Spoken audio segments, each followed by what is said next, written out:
사랑의 하나님, 오늘도 하나님의 은혜 가운데에 우리 사랑하는 귀한 성도들의 삶을 오늘도 연장시켜 주시고 또 우리에게 주어진 오늘 이 하루의 삶을 통해서 하나님의 거룩하심을 드러낼 수 있는 소중한 기회를 주신 하나님 감사합니다. 이 시간 우리 사랑하는 귀한 브릿지 모든 성도들이 각자 삶의 현장에서 오늘도 하나님을 찬양하며 예배하며 하루를 출발합니다. 각 가정에서 드려지는 오늘 토요일 새벽 예배, 이 가정의 예배를 주님께서 기억해 주시고 오늘 이 하루 하나님께서 주신 말씀을 잘 마음판에 새겨서 주님 더욱더 닮아가고 주님 기쁘시게 드리는 복된 하루의 삶이 되도록 우리 성도들을 축복해 주옵소서. 오늘 이 새벽에 드려지는 우리의 예배를 우리 하나님께서 기쁘게 받아주시기를 간절히 원하며 예수 그리스도의 귀하신 이름으로 축복하며 기도합니다. 아멘. 이 시간에 우리 다 같이 찬송가 587장, 찬송가 587장 감사하는 성도요. 우리 같이 한번 찬양 드리도록 하겠습니다.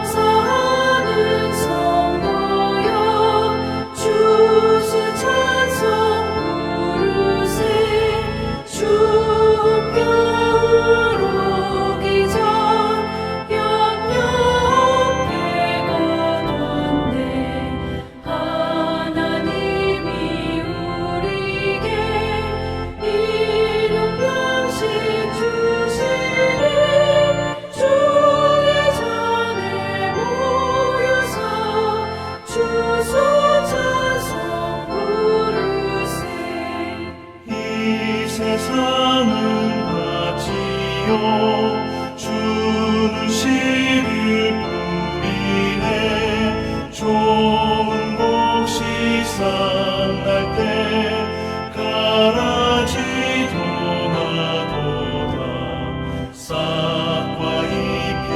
자라서 열매 맺게 되나니 우리들을 온전한 알곡 되게 하소서.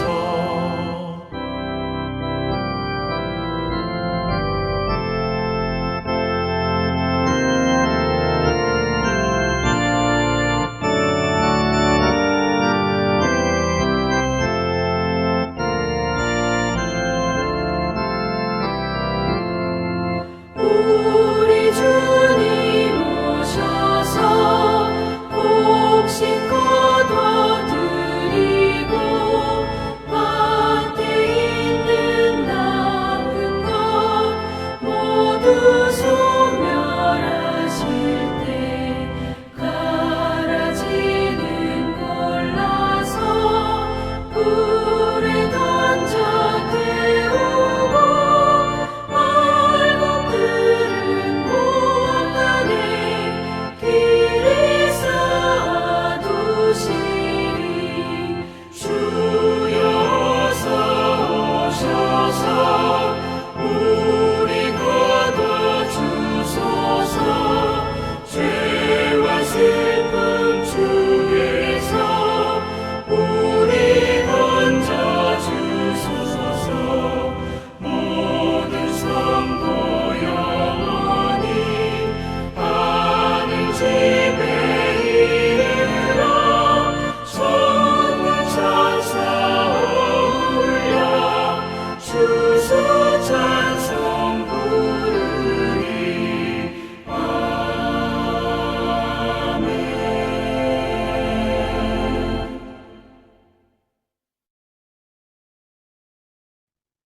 오늘 우리에게 주신 하나님의 말씀은 우리 요한계시록 6장 1절부터 17절까지의 말씀입니다. 우리 11월 30일 우리 토요일 큐티 본문 말씀 요한계시록 6장 1절부터 17절까지의 말씀 우리 같이 함께 영상으로 봉독하시고 계속해서 말씀 함께 이어나가도록 하겠습니다.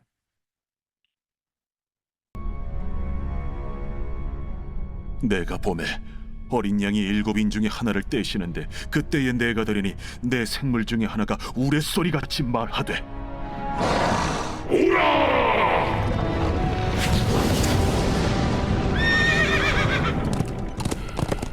이에 내가 보니 흰 말이 있는데 그 탄자가 활을 가졌고 면류관을 받고 나아가서 이기고 또 이기려고 하더라. 둘째 인을 떼실 때에 내가 들으니 둘째 생물이 말하되 오라! 이에 다른 붉은 말이 나오더라. 그 탄자가 허락을 받아 땅에서 화평을 제하여 버리며 서로 죽이게 하고 또 큰 칼을 받았더라. 셋째 인을 떼실 때에 내가 들으니 셋째 생물이 말하되 오라! 내가 보니 검은 말이 나오는데 그 탄자가 손에 저울을 가졌더라. 내가 내 생물 사이로부터 나는 듯한 음성을 들으니 이르되 한 데나리온의 밀 한 대요, 한 데나리온의 보리 석 대로다. 또 감람류와 포도주는 해치지 말라. 넷째 인을 떼실 때에 내가 넷째 생물의 음성을 들으니 말하되 오라! 하기로 내가 보매 청황색 말이 나오는데 그 탄자의 이름은 사망이니 음부가 그 뒤를 따르더라. 그들이 땅 4분의 1의 권세를 얻어 검과 흉년과 사망과 땅의 짐승들로서 죽이더라.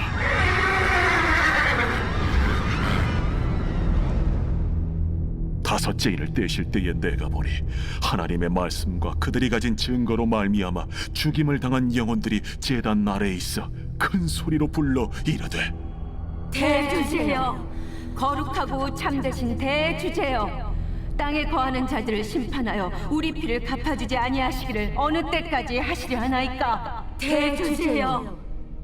각각 그들에게 흰 두루마기를 주시며 이르시되 아직 잠시 동안 쉬되 그들의 동무 종들과 형제들도 자기처럼 죽임을 당하여 그 수가 차기까지 하라 하시더라. 내가 보니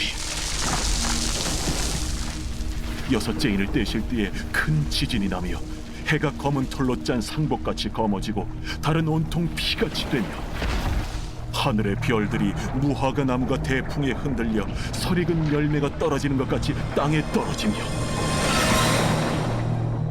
하늘은 두루마리가 말리는 것 같이 떠나가고 각 산과 섬이 제자리에서 옮겨지매 땅의 임금들과 왕족들과 장군들과 부자들과 강한 자들과 모든 종과 자유인이 굴과 산들의 바위 틈에 숨어 산들과 바위에게 말하되 우리 위에 떨어져 보좌에 앉으신 이의 얼굴에서와 그의 어린 양의 진노에서 우리를 가리라.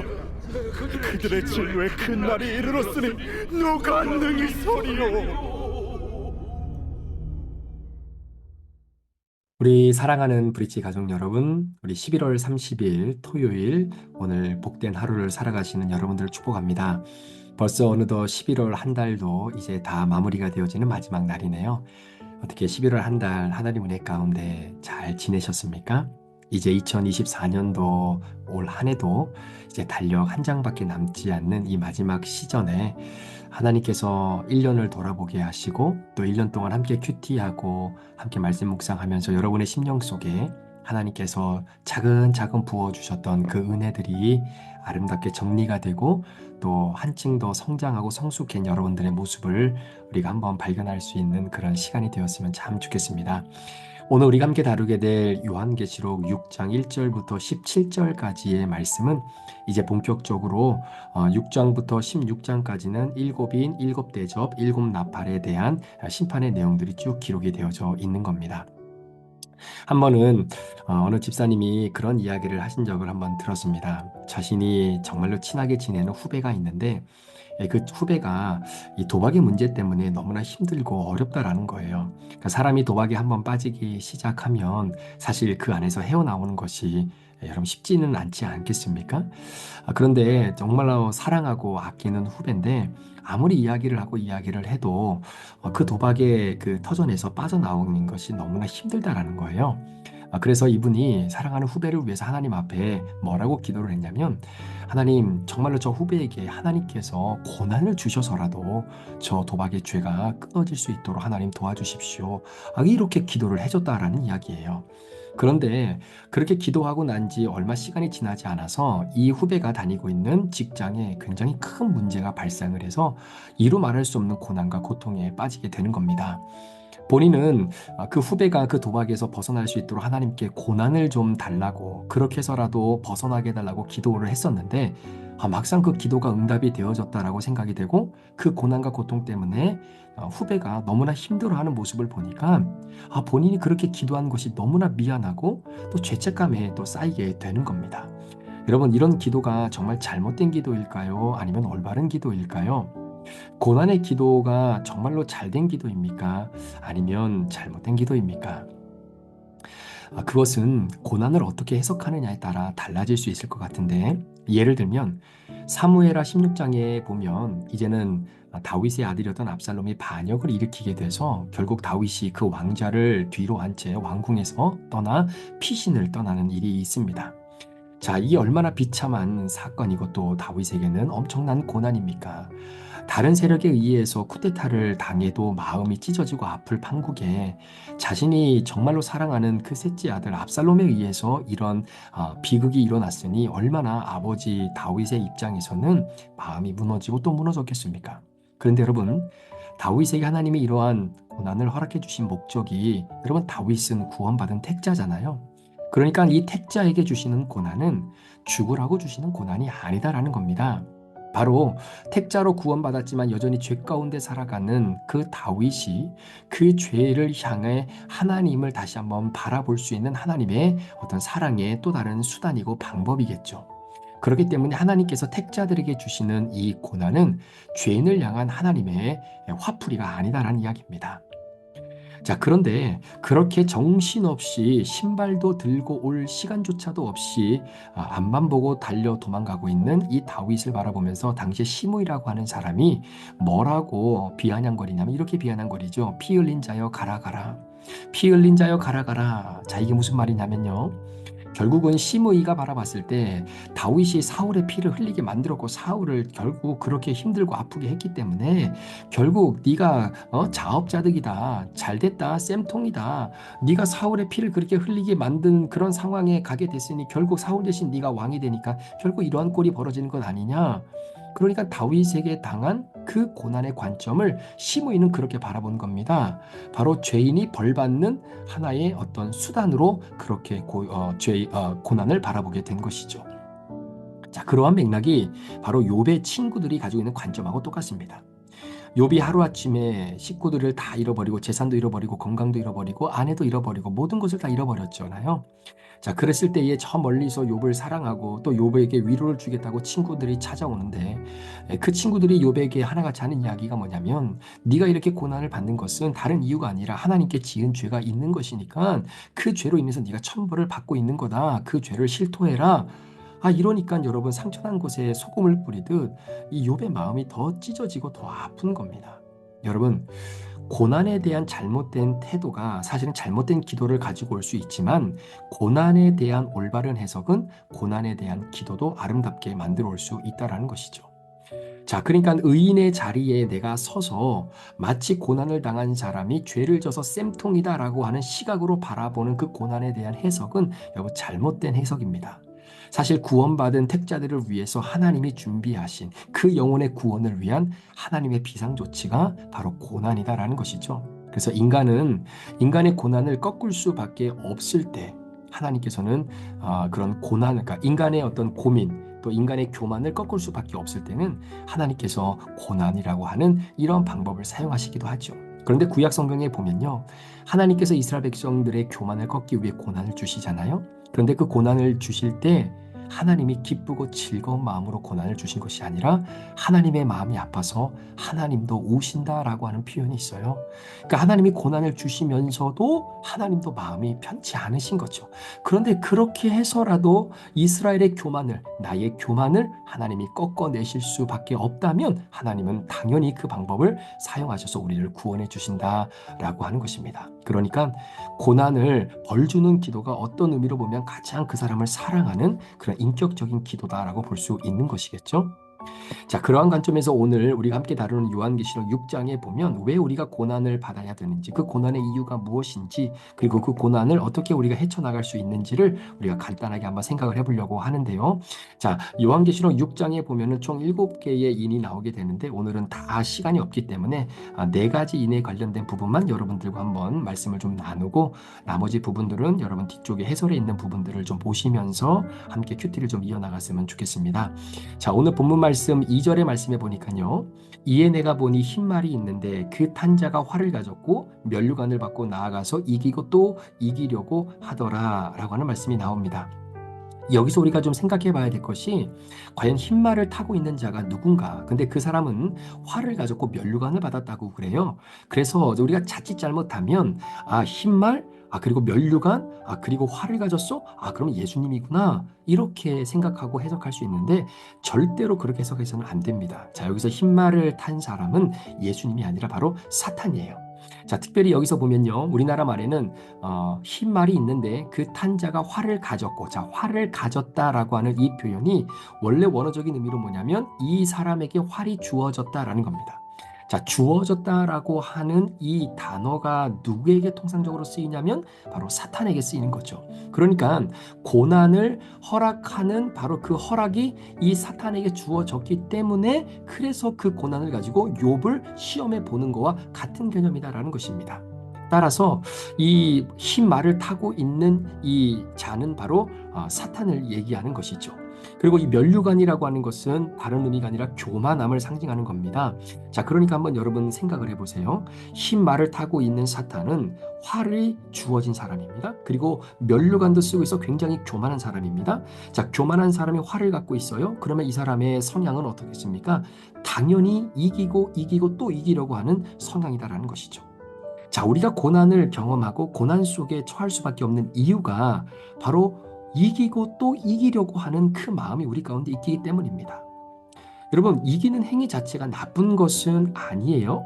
예를 들어서 어떤 이 경쟁 회사가 어떤 동일한 품질을 만들어냈을 때 우리 회사가 저 상대방의 회사, 경쟁 회사의 물품보다 훨씬 품질이 좋아야 되는 이 상황에서는 당연히 이겨야죠. 그러니까 그런 부분에서는 열심히 이겨야 됩니다. 우리가 이번에도 북중미 월드컵 예선을 쭉 치르지 않았습니까? 여러분, 우리와 함께 축구 경기를 하는 상대팀, 그 팀보다 우리가 더 잘해야 되잖아요. 그런 경기는 반드시 이길 수 있으면 이겨야죠. 그러니까 이기는 부분에 있어서 이기는 것은 아무런 문제가 되지 않습니다. 그런데 이기면 안 되는 부분에서도 이기려고 하는 게 문제가 되는 거예요. 이길 수 없는 부분인데도 불구하고 수단과 방법을 통해서 이기려고 하기 때문에 그게 문제가 되고 그것이 죄가 되는 것입니다. 예를 들면 여러분 이런 거예요. 우리가 하나님으로부터 고난을 받습니다. 하나님이 우리로 하여금 죄에 대한 대가를 하나님이 우리에게 물으실 때가 있어요. 그러면 그 죄를 물으실 때 우리는 그 죄를 회개하고 주님 앞으로 돌아가서 주님의 도움을 받고 다시 회복하면 돼요. 그런데 하나님께서 말씀으로 우리의 죄를 드러내 주실 때에 우리가 하나님과 싸우려고 그래요. 하나님을 이기려고 해요. 죄를 지어놓고도 심지어 이렇게 이야기합니다. 하나님, 나만 잘못한 건 아니잖아요. 나만 이렇게 사는 것 아니잖아요. 우리 교회도 저처럼 이렇게 사는 사람이 이렇게 많은데 왜 저 사람들은 가만히 내버려 두고 왜 하나님 나한테만 이렇게 고난과 역경과 힘듦을 주시는 겁니까?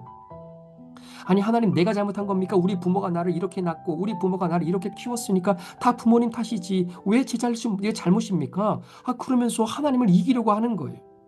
뿐만 아니라 하나님은 그럼 내가 죄 지을 때 도대체 뭐 하고 계셨습니까? 내가 죄를 지을 때 차라리 죄를 짓지 않도록 좀 나를 막아주시든가. 하나님도 아무것도 안 하고 그냥 내버려 두셨잖아요. 그러면 하나님도 공범 아니십니까? 아니 본인이 죄를 졌고도 그 죄를 드러내고 회개하기를 원하시는 하나님의 계획을 잊어버린 채 오히려 죄를 짓고 난 이후에 하나님을 이겨보려고 하는 그 싸움, 여러분 이기려고 하지 않아야 되는데 이기려고 하니까 문제가 되는 거예요. 이기는 것을 취해서 하나님을 이기려고 끊임없이 죄악을 살게 되는 것입니다. 여러분 이 승리 중독자들 있잖아요. 무조건 이겨야 되는 거예요.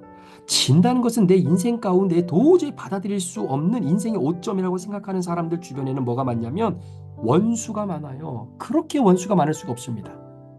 자, 이러한 맥락을 우리 교회에다 한번 적용을 해볼까요? 자, 제가 우리 교회에 직분제를 아직 해가지 않고 있는 이유 중에 하나가 뭐냐면 바로 이런 부분이기도 해요. 여러분 직분이라고 하는 것 자체가 어떤 사람들은 그걸 이기고 지는 개념으로 받아들일 때가 있어요. 자, 그러니까 내가 저 사람보다 먼저 교회 왔고 내가 저 사람보다 신앙이 더 좋은 것 같은데 저 사람이 나보다 먼저 장로가 되고 나보다 먼저 뭐 직분을 맡게 되고 나는 그렇지 못하게 되고, 예를 들어서 우리가 함께 직분자로 뭐 투표를 했는데 저 사람은 뭐 통과가 되고 나는 떨어지고, 예를 들어서 여러분 생각해 보세요. 직분이라고 하는 것 자체를 이기고 지는 개념으로 보잖아요. 그러면 여러분 그 순간부터 신앙생활은 철저하게 감옥 속에서 지내는 것과 똑같다라는 겁니다. 왜 여러분의 신앙에, 여러분의 직장에, 또 여러분의 가정이 지옥이다라고 느껴지는 이유가 뭡니까? 애써 이기려고 또 이기려고 또 이기려고 하는 거예요. 여러분의 삶 가운데에 흰말 탄자가 너무나 활보를 하고 있는 겁니다. 그러니까 주변의 원수가 사라지지 않아요.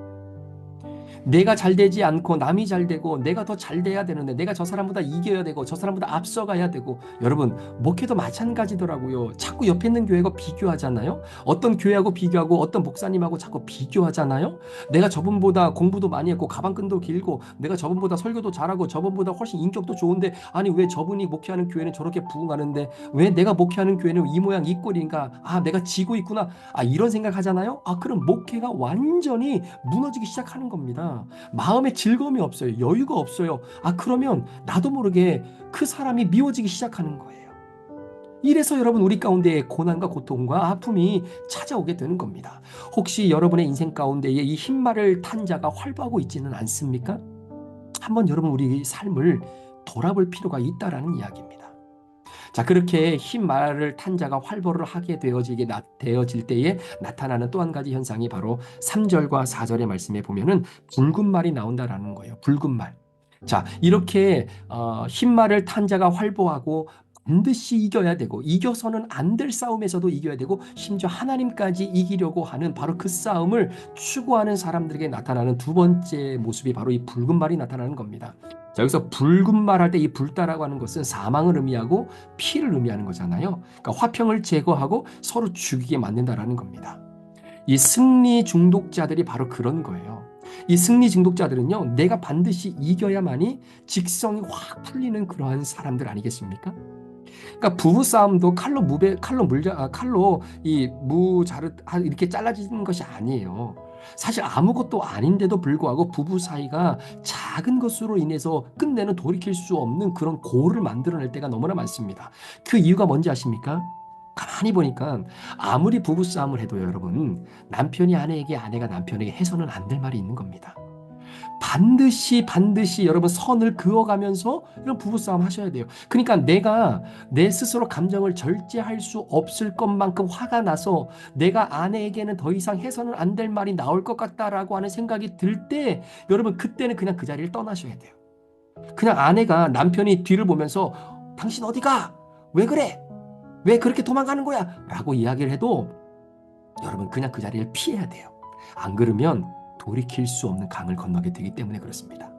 그러니까 반드시 이겨야 되는 승리 중독자, 부부싸움 할 때도 반드시 이겨야 되는 사람이 있잖아요. 내가 어떻게 아내에게, 내가 어떻게 남편에게, 이건 내가 반드시 어떤 수단을 써서라도 내가 반드시 이겨야지. 여러분 그렇게 승리 중독자로 살아가는 사람은 피를 반드시 흘리게 되어 있다는 겁니다.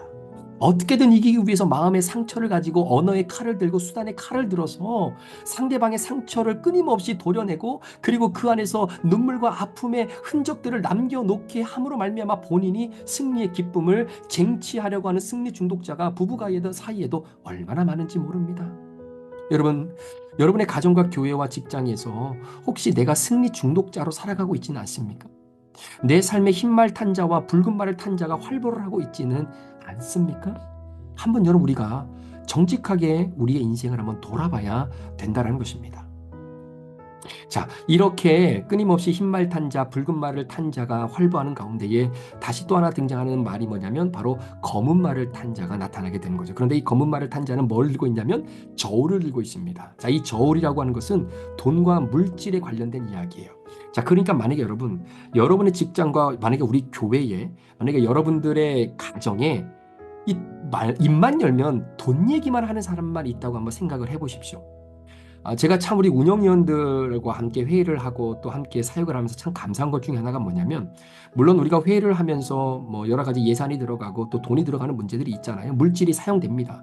자, 그러면 최대한 이 물질이 아름답게 사용되어질 수 있도록 우리가 같이 회의를 하는 거예요. 그런데 여러분 한번 생각을 해보십시오. 만약에 회의를 하는데 어떤 운영위원이나 아니면 제가 어떤 사역이나 어떤 이 사명을 감당하기 위해서 당연히 돈이 들어가고 이렇게 우리가 예산이 쓰여지게 될 것이다라고 이야기할 때마다, 아니 목사님 그만큼 돈이 많이 사용되어져서 되겠습니까? 그 정도 돈을 사용하면 그만큼의 어떤 효과를 좀 가져올 수 있는 겁니까? 진짜 우리 교회가 지금 현재 예산이 이것밖에 안 되고 이런 상황인데 이 돈을 꼭 사용해야 됩니까? 라고 하나부터 열까지 계속해서 돈 가지고 문제를 걸고 브레이크를 걸었다고 한번 생각을 해보세요. 제가 지금까지 사역을 못합니다. 사역을 할 수가 없어요. 자, 그럼에도 불구하고 그렇다고 우리가 예산을 뭐 마음대로 뭐 헌금을 마음대로 쓰는 건 아니지만, 정말로 아껴가면서 꼭 써야 될 때는 정말로 우리가 함께 믿음으로 기도하며 그 물질이 흘러가도록 함께 마음을 모아주었던 그러한 이런 협력과 하나의 마음이 있으니까 여러분 4년 차를 향해 달려가는 이 순간까지 재밌게 사역을 감당할 수 있는 것 아니겠습니까? 바로 그런 부분이에요. 여러분, 가정과 우리의 직장에서 맨날 물질 때문에 돈 얘기 가지고 이랬쿵 저랬쿵, 이거 하면 이만큼 나가고 저거 하면 저거 나가고, 이 돈 없으면 이렇게 나고 저 돈 갖고 오면 저렇게 살 텐데, 여러분 그러면 어떻게 그 사람하고 어떻게 살겠습니까? 못 살죠. 제가 지금 머릿속에도 기억나는 한 선배님이 계세요. 제가 대학원 1학년 때 이제 같이 훈련을 받게 되었는데요. 그때 이제 학부생 한 명하고 저하고 이제 그 훈련생이었고요. 저희 두 사람을 가르치는 이제 훈련자 되시는 선배님이 계셨습니다. 전도사님이 있죠. 근데 여러분, 뭐 지금도 마찬가지지만 그때 당시에 전도사의 뭐 사례가 얼마나 많았겠습니까? 그렇죠?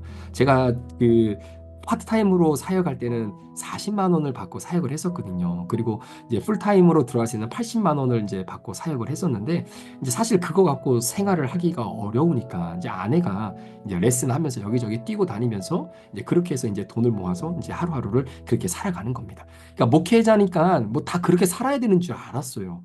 근데 나중에 이거는 뭐 여담인데요. 제가 나중에 이제 유학을 왔잖아요. 2006년도에 유학을 왔는데, 진짜 유학을 왔는데도 불구하고 뭐 오자마자 집을 사고 뭐 새 차를 사는 뭐 이런 목사님 전사님들도 많더라고요. 그래서 목회자들이 다 저런 것만은 아니었구나. 나처럼 이렇게 아껴 쓰고 뭘 하나 살려고 하더라도 진짜 가격표를 몇 번 들여다보고 나서 사야 되는 상황에 있는 분들만 있는 건 아니구나. 제가 그때 그걸 깨닫게 되고 굉장히 이질감을 좀 느낀 때가 있었거든요. 뭐 하여튼 제가 대학원 때 이제 훈련을 받는데, 저를 훈련시키는 이제 훈련하시는 이제 훈련자 전사님이 계셨어요. 근데 한 번은 이렇게 만나서 훈련을 하는데 이제 거의 다 훈련이 끝났어요. 끝나고 이제 이런저런 이야기, 뭐 개별적인 이야기, 뭐 기도 제목 이렇게 나누고 있는데, 갑자기 그 선배님이 가지고 계시는 삐삐에 뭐가 이렇게 띠리링 하고 뜬 거예요. 이게 뭔가 하고 이렇게 저기 셀폰에 이렇게 뜬 거예요.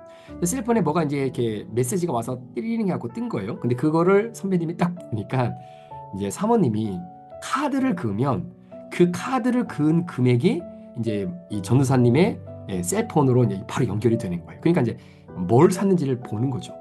그런데 그걸 딱 봤는데 뭘 샀냐면, 얘기를 들어보니까 애기 기저귀하고 분유를 산 거예요. 그래서 애기 기저귀하고 이제 분유를 샀는데, 그냥 샀는가 보다 이러면 뭐 괜찮잖아요. 근데 그분이 갑자기 사모님한테 전화를 걸더니 저희가 들을 수 있는 목소리의 크기로 얘기를 하는 거예요. 아니 여보, 지금 통장에 돈도 얼마 없는데 이렇게 분유하고 이렇게 기저귀를 많이 사면 어떡하냐고. 그러면서 저희가 듣기도 좀 거북한 그런 어투로 사모님한테 그런 얘기를 막 하시는 거예요. 그러면서 하는 이야기가, 아니 지금 분유가 얼마고 지금 그 기저귀가 얼만데 이걸 이렇게 쓰면 어떡하냐고, 좀 아껴서 쓰면 안 되냐고 막 그렇게 얘기하는데, 순간 저도 애를 키우는 입장에서 굳이 이렇게까지 얘기할 필요가 있을까, 뭐 이런 생각이 드는 겁니다. 이제 그러면서 제가 들었던 생각이, 아마 분명히 사모님은 글쎄 이런 상황들을 어떻게 헤쳐나가실까. 왜냐면 여러분, 아이를 이렇게 이 태어난 아이를 키우다 보면 분유하고 기저귀는 뭐 당연히 들어가는 건 아니겠습니까? 그렇잖아요. 근데 그 당시 뭐 분유값하고 기저귀 값이 뭐 많이 나갔으니까, 또 전도사님의 또 삶의 어떤 그 재정에 관련된 부분에 있어서는 뭐 여러 가지로 좀 고민되는 부분도 아마 있었을지도 모르겠습니다. 근데 여러분, 제가 아내하고 이제 결혼을 하고 이제 우리가 첫째를 낳은 다음에 제가 뭐 아무것도 모르잖아요. 아무것도. 근데 지금 한번 생각해 보면 제가 참 아내한테 미안한 마음이 하나가 있어요. 지금도 제 마음속에 남아있는 것 중에 하나가 뭐냐면 아내가 아이를 낳았어요. 우리 딸을 낳았는데 여러분 딸을 낳으면 이제는 모유 수유를 해야 되잖아요. 그러니까 보통 부모들은요, 특히 엄마들은 내가 낳은 자식에게 분유부터 먹이려고 하지 않습니다. 어떻게든 영양가가 아주 듬뿍 담겨져 있는 모유를 좀 먹이려고 하죠. 그렇죠? 자, 그런데 우리 이제 아내가 이제 아이를 낳는데 모유가 그렇게 많이 나오지를 않았어요. 그래서 열심히 이제 잠도 안 자고 모유를 짜내서 그거를 이제 냉장고에 얼려놓고 그걸 가지고 이제 아이를 먹여보겠다고 엄마로서 나름대로 최선을 이제 다하고 있는 거죠. 자, 그런데 아무리 모유를 짜내려고 해도 모유가 안 나오는 거예요. 그래서 어쩔 수 없이 이제 분유를 사야 되는 그런 상황이 오지 않습니까? 그런데 아까 제가 말씀드렸잖아요. 이 전도사의 사례가 뭐 얼마 되겠습니까? 근데 저는 내심 어떤 생각이 들었냐면, 그래도 아내가 모유를 아이에게 먹이면 분유값은 좀 우리가 좀 이렇게 절약할 수 있지 않을까? 그러면 그 절약한 돈을 가지고 그래도 우리가 뭔가를 좀 살 수 있지 않을까? 이런 생각이 들었던 거예요. 그래서 모유를 먹인다고 했을 때 굉장히 기분이 좋았고, 그리고 모유가 잘 나오지 않는다라고 해도 그냥 미역국을 더 많이 먹으라고 하면서 모유를 더 많이 좀 뽑아내봐라. 뭐 이렇게 얘기를 하면서 이제 아내에게 모유를 더 먹이라고 본의 아니게 강압적으로 제가 얘기를 했던 때가 있었던 것 같아요. 그런데 어느 날 이제 더 이상 모유가 안 나오니까 이제 분유를 사야 되는 상황이 온 거예요. 그래서 제가 아내한테 그런 얘기를 했던 것 같아요. 아니, 모유를 좀 더 내놓으면 안 되겠냐. 지금 우리 상황이 이런데 분유값을 최대한 아끼려면 당신이 모유를 좀 더 만들어내야 되는데 좀 어떻게 좀 해봐라. 근데 여러분, 그게 그때 당시에는 아내가 이해할 수 있을 거라고 생각을 했는데, 아니 약 20년이 지난 제가 이 말씀을 준비하면서 그런 생각이 드는 거예요. 그때 아내가 정말 마음에 상처가 있었겠구나. 본인은 모유를 안 먹이고 싶었겠어요? 누구는 뭐 집안의 어떤 뭐 이런 그런 재정적인 형편이 뭐 좋지 않다는 걸 아내가 모르겠습니까? 아니, 본인도 최선을 다하는데 모유가 안 나오는 걸 어떡하겠느냐라는 거죠. 그러면 남편으로서 해야 될 얘기가 뭐겠습니까? 여보, 당신 많이 힘들지? 괜찮아. 모유 짜도 안 나오면 그냥 당신 건강이 더 중요하니까 괜찮으니까 우리 분유 사서 우리 애기 먹입시다. 이렇게 얘기를 했었어야 되는데 제가 그렇게 얘기를 못 한 거예요. 그게 참 마음에 좀 걸리더라고요. 그래서 제가 이 말씀을 준비하면서 아내도 오늘 제가 이렇게 나눌 이 큐티 말씀을 좀 듣게 될 텐데 아내에게 너무나 미안한 마음, 그래서 잘해주려고 합니다. 잘해주려고. 여러분, 남편들이요, 아내들에게 가끔, 그러니까 매일은 아니지만 진짜 이 사람이 왜 이런 말을 하지? 라고 할 때가 있어요. 그게 어떤 말이냐면, 여보, 나 너무 힘든데 나 그냥 직장 좀 그만두면 안 될까? 이런 이야기. 자, 그 말은 무슨 말이냐면 남편이요, 진짜 직장을 그만두겠다라는 이야기가 아니에요. 직장을 그만두겠다라고 하면요, 아내한테 이야기도 안 하고 그냥 그만둡니다. 남자의 자존심이 있는데. 그럼에도 불구하고 아내에게 나 힘든데 여보 직장 그만둘까?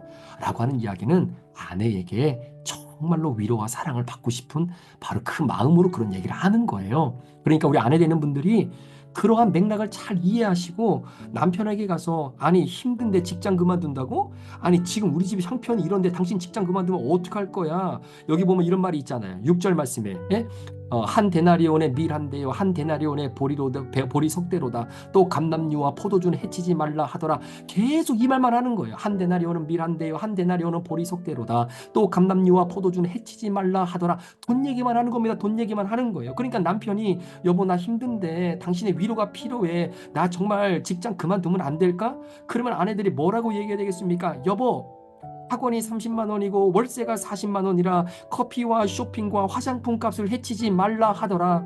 학원비는 30만 원이요 월세는 40만 원이라 나에게 주어지는 커피와 쇼핑과 화장품을 값을 해치지는 말지어다. 이렇게 말하는 아내하고 어떻게 살겠어요?